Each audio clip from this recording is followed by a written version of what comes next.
members that I've worked with over the years. I counted them in pictures the other night, plus a few that were there before we started taking pictures in 1988. It's the first picture back there.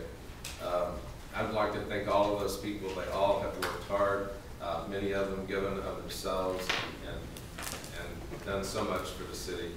I'd like to thank my family, my children for listening and hearing things and reading things that they knew weren't true about me, and my wife especially for allowing me the time out of our business to do this job.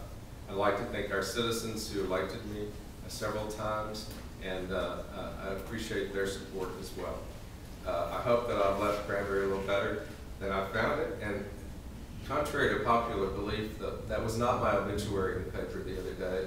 It was just my political, perhaps, obituary, but not, I'm still going to be around, be a citizen, and I plan to be actively involved in the community. So with that said, I hope that God will continue to bless all of you and bless Granbury. And I'm now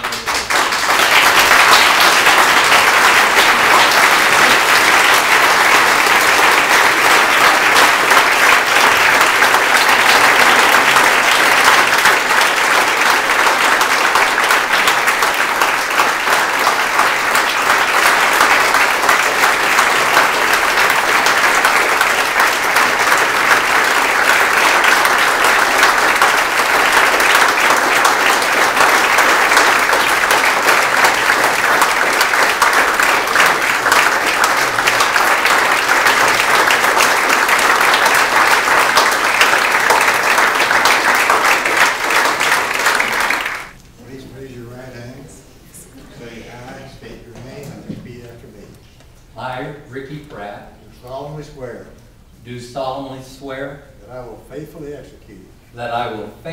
execute the duties of the office of Mayor of the City of Granbury, as Mayor of the City of Granbury, of the State of Texas, and will to the best of my ability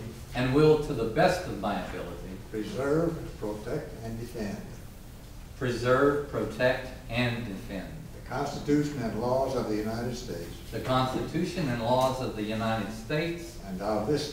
and of this state, so help me God. Congratulations.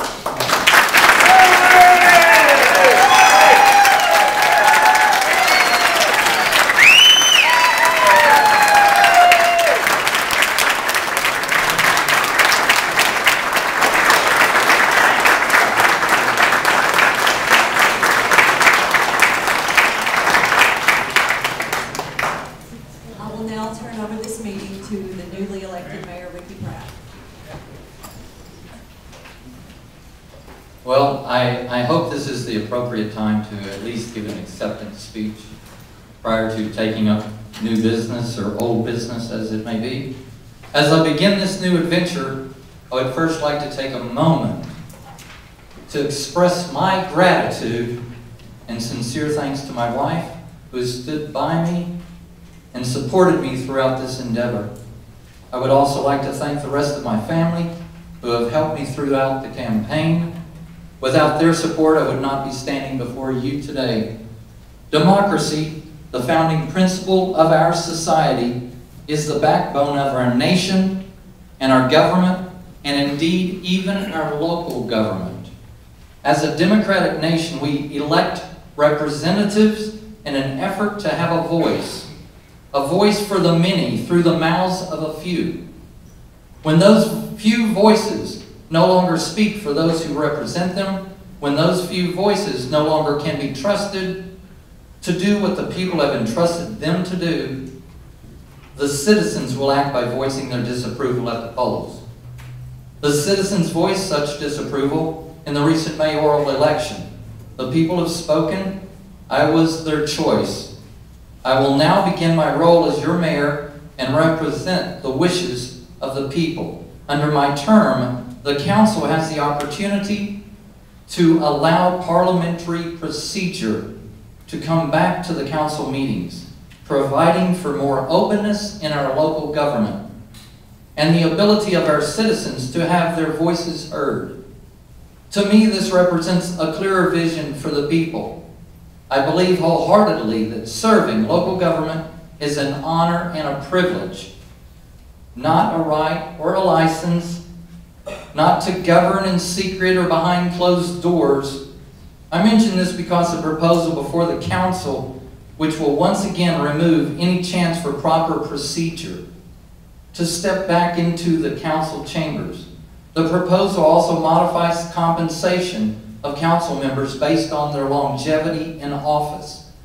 This proposal, whether it is a continuation of the status quo or an initiative to make changes, should be introduced at a more appropriate time, when all elected officials have been seated following the annual election.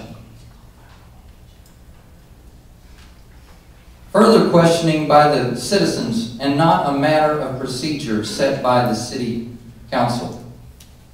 Since 1876, Robert's Rules of Orders have been the basis for meetings and their decorum. But just as we have witnessed in our local government, when elected officials remain in office for lengthy periods of time, they tend to toss out proper procedure, either when it is convenient or self-serving, while forgetting about the citizens they represent. They forget that they are the voice of the many and not the voice of the few. The people have spoken. I am their choice. I'll now begin my role as your mayor and represent the wishes of the people. This is my clear vision for Granbury and hopes of making Granbury an historic community with a view to the future. Thank you.